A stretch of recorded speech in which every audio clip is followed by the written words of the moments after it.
ഇതിനെതിരെ പ്രതിരോധിക്കുമെന്നല്ല, ഈ സംരംഭത്തെ പ്രതിരോധിക്കുമെന്നല്ല ഞങ്ങൾ പറയുന്നത്.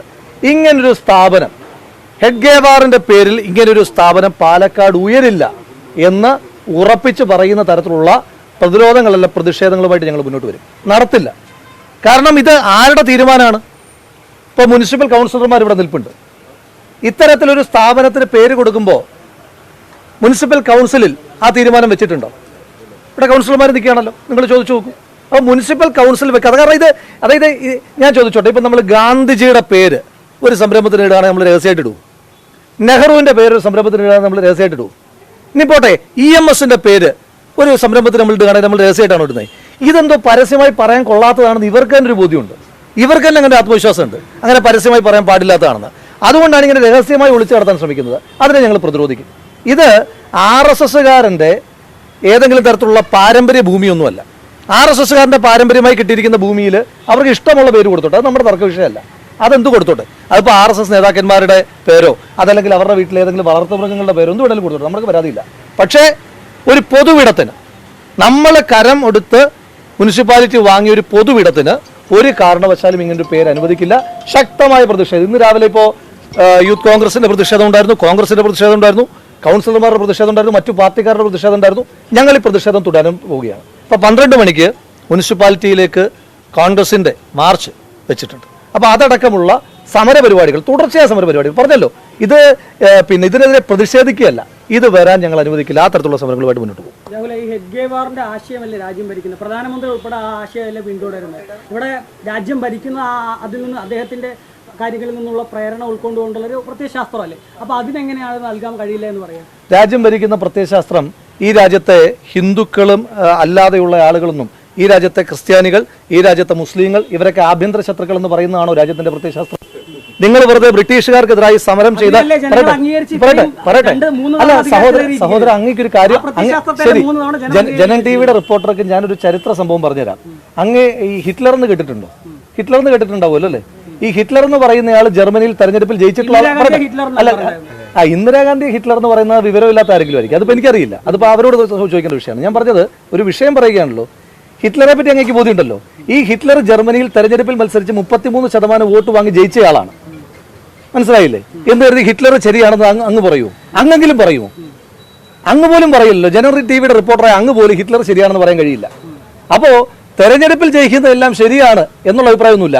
ആ ഹിറ്റ്ലറിന്റെ അവസ്ഥ എന്തായിരുന്നു എന്ന് ചരിത്രമൊക്കെ അങ്ങും പറഞ്ഞു നോക്കിയിട്ടുണ്ടായിരിക്കുമല്ലോ, അങ്ങേക്ക് നല്ല ബോധ്യം ഉണ്ടാവുമല്ലോ. അപ്പോൾ അതുകൊണ്ട് രാജ്യം ഭരിച്ച ആളുകളാണ് ഹിറ്റ്ലർ, രാജ്യം ഭരിച്ച ആളുകളാണ് മുസോളിനി, രാജ്യം ഭരിച്ച ആളുകളാണ് ജനറൽ ഫ്രാങ്കോ.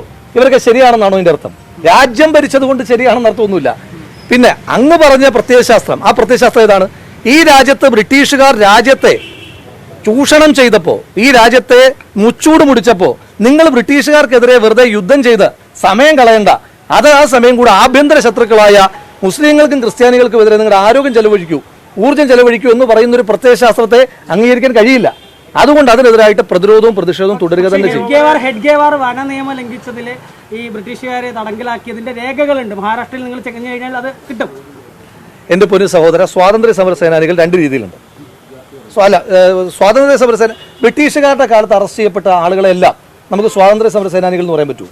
അപ്പൊ ബ്രിട്ടീഷുകാരുടെ കാലത്ത് തേങ്ങ മോഷണത്തിൽ ഒന്ന് പറയട്ടെ സഹോദരൻ, ഞാനൊന്ന് പറയാം. ചോദ്യം പ്ലേസ് ചെയ്തല്ലോ, ഇനി ഉത്തരം പ്ലേസ് ചെയ്യാനുള്ള സമയം എനിക്ക് തരൂ. ബ്രിട്ടീഷുകാരുടെ കാലത്ത് തേങ്ങ മോഷണത്തിന് ജയിലിൽ പോയിരുത്തൻ, അവനെ നമ്മൾ സ്വാതന്ത്ര്യ സമര സേനാനി എന്നാണോ പറയുന്നത്? അല്ല. ബ്രിട്ടീഷുകാരുടെ കാലത്ത് ഈ രാജ്യത്തിന്റെ സ്വാതന്ത്ര്യത്തിന് വേണ്ടി പോരാടുകയും അതിനുശേഷം ഇന്ത്യ ഒരു മതേതര ജനാധിപത്യ റിപ്പബ്ലിക്കായി ഇന്ത്യക്ക് വേണ്ടി പ്രവർത്തിക്കുകയും ചെയ്ത ആളുകളെയാണ് നമ്മൾ സ്വാതന്ത്ര്യ സമര സേനാനികൾ എന്ന് പറയുന്നത്. അതല്ലാതെയുള്ള ആളുകൾക്കൊന്നും ഈ രാജ്യത്ത് സ്വാതന്ത്ര്യ സമര സേനാനികളുടെ പട്ടം കൊടുത്തിട്ടില്ല. ഞാൻ ചോദിച്ചോട്ടെ, നിങ്ങളുടെ ഒരു ഗതികേടൊന്ന് ആലോചിച്ച് നോക്കൂ സഹോദര. ഈ രാജ്യത്ത് കൊച്ചുകുട്ടികളോട് നിങ്ങൾ ചോദിക്കുക, രാജ്യത്തെ 10 സ്വാതന്ത്ര്യ സമര സേനാനികളുടെ പേര് പറഞ്ഞാൽ അവർ ഗാന്ധിജിയുടെ പേര് പറയും, നെഹ്റുവിന്റെ പേര് പറയും, അവർ ഭഗത് സിംഗിന്റെ പേര് പറയും, ചന്ദ്രശേഖർ ആസാദിന്റെ പേര് പറയും, വ്യത്യസ്ത രാഷ്ട്രീയധാരയുള്ള ഒരുപാട് ആളുകളുടെ പേര് പറയും. നിങ്ങൾ ഇത്രയൊക്കെ കഷ്ടപ്പെട്ടിട്ട് ഒറ്റയൊരുത്തം പോലും, ഒരു കൊച്ചുകുട്ടി പോലും സവർക്കറിന്റെയോ ഹെഡ്ഗേവാറിന്റെയോ ഗോൾവർക്കറിന്റെയോ പേര് പറയുന്നില്ല എന്ന് പറയുമ്പോൾ നിങ്ങൾ ഈ നടത്തുന്ന ശ്രമങ്ങളൊന്നും ഈ രാജ്യത്ത് വിജയിക്കുന്നില്ല എന്നല്ലേ മനസ്സിലാക്കേണ്ടത്. എന്തിനാണ് ഈ സരോജ് കുമാർ ഇടയ്ക്കിടയ്ക്ക് വന്നിട്ട് ഞാൻ സൂപ്പർ സ്റ്റാർ എന്ന് പറയുമായിരുന്നല്ലോ ഒരു സിനിമയ്ക്കകത്ത് എന്ന് പറയുന്ന പോലെ നിങ്ങൾ കുറച്ച് പേര് വന്നിട്ട് ഇടയ്ക്കിടയ്ക്ക് പറയും ഇവരൊക്കെ സ്വാതന്ത്ര്യ സമര സേനാനികളാന്ന് പറഞ്ഞിട്ട് എത്രയൊക്കെ ചെയ്തിട്ട് അങ്ങോട്ട് മെനയാകുന്നില്ലല്ലോ. എന്ന് എനിക്ക് ആ വിഷയത്തിനകത്ത് പറയാം. ആ സ്വാതന്ത്ര്യമില്ലായ്മ ചെയ്ത ഒരു മിനിറ്റ് ആ സ്വാതന്ത്ര്യം തീർച്ചയായും പേര് മാറ്റുന്നതല്ലോ. അങ്ങനെ ആ പേരിൽ ഇവിടെ ഒരു സ്ഥാപനം ഇരില്ല. ഉയരമായിരിക്കും RSSന്റെ ഏതെങ്കിലും കാര്യാലയത്തിന് ആ പേര് കൊടുക്കായിരിക്കും, നമുക്കൊന്നും പറയാനില്ല. അതല്ല, പൊതുവിടത്തിൽ അങ്ങനെ ഒരു പേരുള്ള ഒരു സ്ഥാപനം ഇവിടെ വരും. തീർച്ചയായിട്ടും നിയമപരമായിട്ട് നമ്മൾ പോകുന്നുണ്ട്. കാരണം ഇതിനകത്ത് ബേസിക് വയലേഷൻസ് നടന്നിട്ടുണ്ട്.